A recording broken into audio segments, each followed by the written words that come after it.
Hi, folks. I'm Father Joe Grimaldi. You can call me Joe, and I'd like to welcome you to my podcast. But now, here's our host and friend, Ken Calvert. Hi again, everybody. I'm Ken Calvert, and welcome to the Father Joe Grimaldi podcast, proudly supported by Hoot McInerney Star Lincoln, 12 Mile Road and Telegraph in Southfield. Stop on by, say hi, and tell them you heard about the podcast at Hoot McInerney Star Lincoln, and you'll get the Father Joe Star treatment. Oh, additional savings, and the car comes blessed by the good Father. It's a special deal. Oh, it's a special deal, and I'll tell you what, you will want to take a seat in that new Nautilus or the MKC, and I happen to be on Lincoln number 4, so I trust the Father Joe Star treatment. You should too. Okay, you promised me you come through the doors today and said to me, I want to do something today, and you started singing. Just like that. So, ladies and gentlemen, I'm going to get out of the way. I'm going to make sure your mic is correct. I'm ready for you to sing what you want to talk about today. On the first day of Christmas, my true love gave to me a partridge in a pear tree. No, the reason I wanted to bring that up is Bravo, because bravo, and the crowd goes wild. Why in that? I'll never get a contract for recording, that's for sure. Well, I'm not so sure anyway, about that. Okay, so all I want to mention is that I know that particular song is sung quite a bit during Christmas time. Yep. And yet, a lot of people don't realize why and what does it mean. Because you have the Lords of Dancing, and you have the French horns, and you have 5 golden swimming rings, swans, all of these things. Mm-hmm. And what does all that mean? What does all that mean? Yeah. So anyway, we go back to the 16th century. So 16th, 17th, 18th, 19th century. Well, not really, not that far into the 19th. Yes, the middle of the 19th century. Mm-hmm. The people in England, they were not, who were Roman Catholics, were not permitted to practice their faith publicly. And so whenever they did things, they did it with certain code words. So somebody wrote this particular Christmas song as part of the exercise and catechism for young Catholics. And it's kind of interesting because it has 2 meanings. The one that we hear, the 12 days of Christmas. Right. But then there's also, it's not my expertise, but I certainly was able to find that this is written by that prolific writer Anonymous, okay? But so it's not me, it's Anonymous. Yeah. There's one more thing I want to mention before I get into that, is that, a lot of people, they spend so much time before Christmas getting ready, making sure the tree is up. Christmas Day, they've had it. And so I still remember on the West Coast, on Christmas Day, many of the trees were already out on the street. On the curb. Yeah. Because they figured, well, it's over with. It isn't. Well, it's not, because the 12 days of Christmas begin on Christmas Day.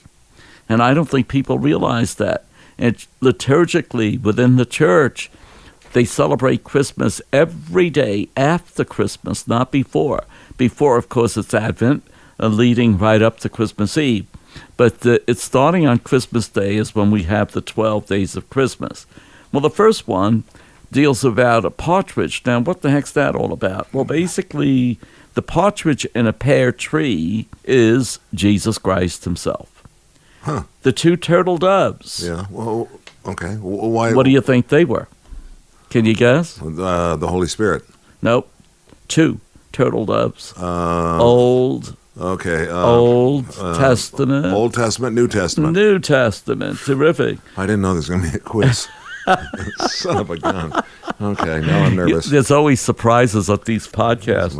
It's scaring me now. I doubt it. Go ahead. Then you had the 3 French horns. 3 French, 3 wise men. No, faith, hope, and charity. Oh. Then you have the 4 calling birds. Matthew, Mark, Luke, and John. Terrific. Whoa. You went into your principal voice. Okay. I got to be careful. Wow, I never knew all that. Okay. All right. Yep. And then you have the 5 golden rings. 5 golden rings. Five gold. All I've got is Okay, when you gold, frankincense, and myrrh. I'm No, thinking no, of the three no. wise men. I'm thinking gold, baby, gold, Jerry. No, it doesn't have anything to do with gold, but they're gold in character. When you speak about the Jewish scriptures, the first 5 books of the Jewish scriptures are the Torah law, Torah. Okay. They're the first 5 books of the Oh. Jewish. So if you look at the Old Testament, that's what you'll get. Wow, So they're okay. the very important 5 books. Number 6. Well, 6 geese a laying. Okay. How many days did it take God to create the earth? It took him 6. He rested Yeah. on the 7th. 7 swans a swimming. That would be 7 swans. White swans? Well, Does that have anything to do with it?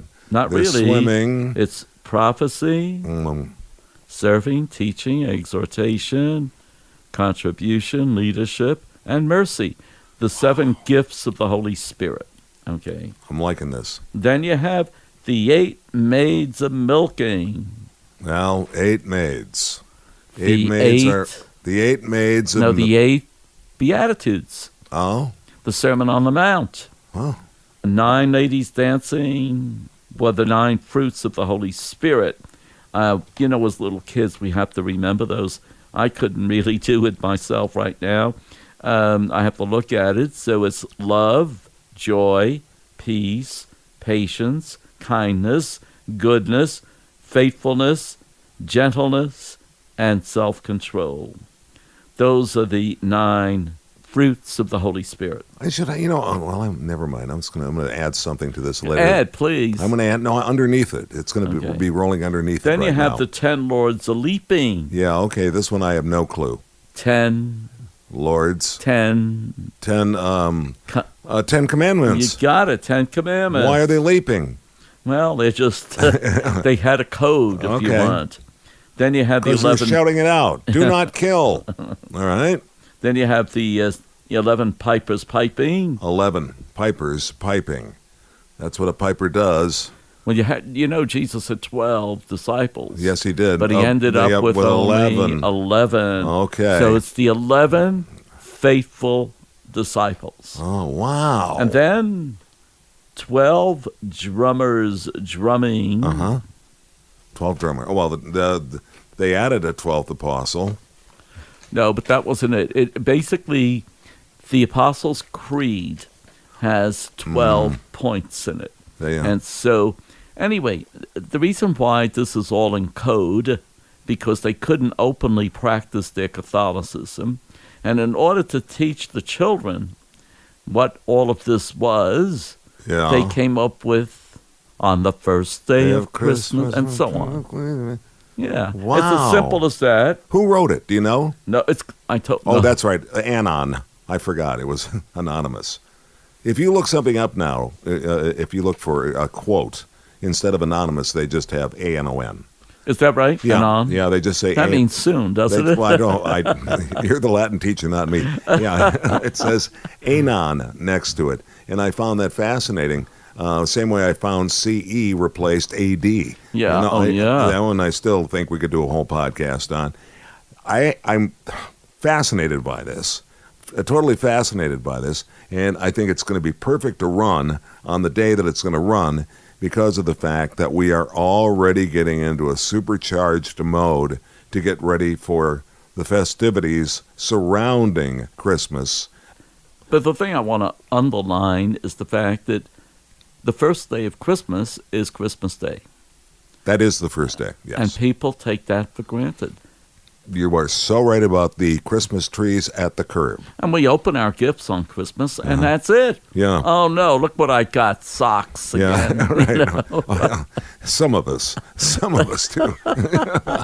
But I have a question for you. I hope it's easy. I was pondering this whilst you were going through the 12 days of Christmas. How many people do you honestly believe know that story? I don't know. Okay, But I think some people... Do you want me to give you my guess, my percentage? I'm going to say 10% max. Max, yeah. I think some people are going to find it interesting. Others will I think say, a lot of well, people it's It's Yeah. so what, this type of thing. But I think we have to remember there was persecution in England at that time because it was right after King Henry VIII. Things didn't really settle down until the middle of the 19th century. So Catholics were having to practice their faith in a secret way. So it was a way of doing it in code. Obviously, the children were taught very, what the code was. I mean, that's very clever. And I mean, it's really a great story. That's a great story.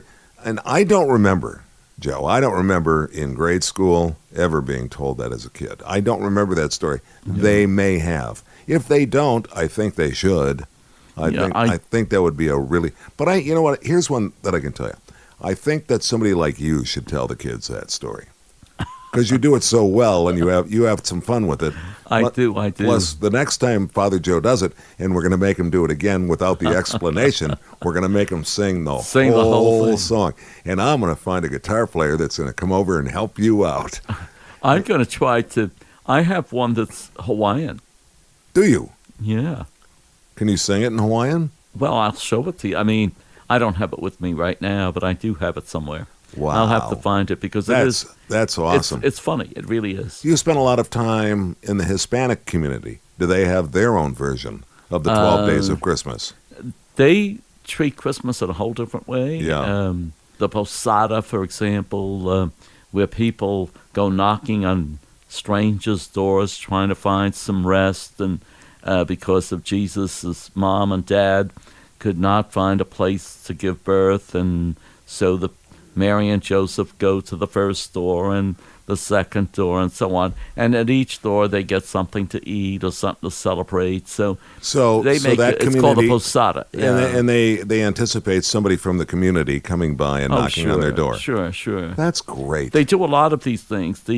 First of all, I can't say enough about this happens during Christmas time as well.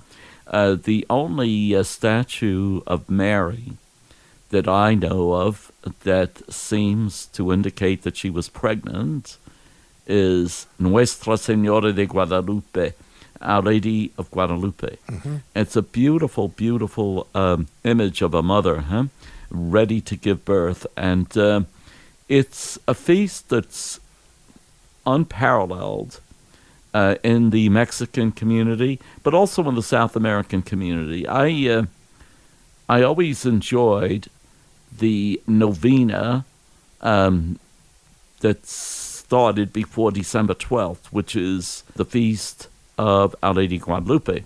The other thing I want to mention is, yes, we celebrate the feast of the Immaculate Conception because under that title, Mary is the patroness of the United States. But under the title of Our Lady of Guadalupe, Mary is the patroness of all the Americas. Oh. And so it's, okay. in a way, without being a holy day, it is a holy day. Yeah. The novena that they do, first of all, I'm sure most people like to hear mariachi music. And sure. The mariachi. Who doesn't? It just makes you feel good. It's happy. It is. Yeah. And there's so many hymns to the Blessed Mother that are in that style. And so what they do is on the novena nights, when you gather the community in the church, different people take charge of each 9 days. So if they're in charge of the first day of the novena, several things that they have to do. First of all, they provide the pastries. They call them pan, but it's pastries. And then they provide the special Mexican chocolate, hot chocolate that they stir in, and so on and so forth. Any food they put in front of me, I'll eat. Yeah, and it's really very, very nice. But that's done after the service in church. Now, the service of church is basically the rosary. But the rosary, for every decade, you have the mariachi band playing a Marian hymn. Wow. But also the little children, and this is beautiful, hands are filled with roses, beautiful roses, which they bring up to the Madonna. So at the end of the first decade, you have maybe 60, 70, 100 kids coming up in procession with the roses that they bring up to the statue of Our Lady of Guadalupe. And of course, meanwhile, all the folks are singing the beautiful mariachi hymns to Mary. Then this happens at the end of each decade of the Rosary. So the church is packed. They may never go at other times. Let me put it this way: it's not as crowded at other times, but it's the church is ever the diplomat. And because in California, the weather is still pretty good. It's cool, but it's pretty good. But people are standing outside because the church is open, and the men have their serapes on, which keeps them warm. Sure. And meanwhile, the hot chocolate is brewing afterwards. You're killing me. And I'm hungry and I want hot chocolate now. And then there's a cinnamon drink that they also concoct, and it's really great.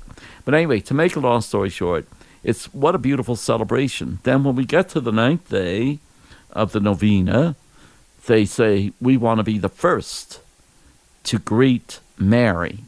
And so we have a midnight mass. And the midnight mass honoring Our Lady of Guadalupe. And of course, I was in a rural area, so it didn't matter if the trumpets were blowing loud because of the mariachi and all of this. And so the people in the communities surrounding us, the mountains and so on and so forth, they always loved it. But anyway, so we would greet the Madonna with a special mass at midnight, be the first to greet the Madonna. We went to Puerto Vallarta a couple of times when I was working at a radio station, and it was always just after Christmas and before New Year's Eve. And all of the various areas and hotels left all of their decorations up, and it was overwhelming. It was just incredible. It was just beautiful. I mean, as if the weather and everything else already didn't take you away. But you could tell just by that visit what the devotion must be like leading up to and Christmas Day in all of Mexico. Oh, it is. And there's a lot of prayers attached to it because it's not just for Christmas, because Guadalupe falls right before Christmas on the 12th of December. And then, of course, it's followed by the Immaculate Conception. And then, it's during Advent, so it's a break in Advent as well. So wow. Well, we learned a lot on this one today, didn't we? Well, I hope you had fun. Oh, I had a blast. This was great. Good. This was really, really fun. And again, sooner than later, you're going to have to sing the whole thing. I'm Ken Calvert. He's the singing father, Father Joseph Grimaldi. We will see you next time on the Father Joe podcast. Thanks again to our proud supporter, Hoot McInerney Star Lincoln 12 Mile Road and Telegraph in Southfield. Stop on by. Tell them we say hi. You'll get those additional extra savings. Check out the new Nautilus and the MKC, especially with the weather changing. We will see you next time, everybody. So long. Great to be with you. This is Father Joe Grimaldi, and I look forward to seeing you next time on the Father Joe podcast. If you'd like, you can email us. It's frjoepodcast@gmail.com. That's frjoepodcast@gmail.com. We're also on Facebook. Simply search Father Joe Grimaldi. And thanks for listening, everyone.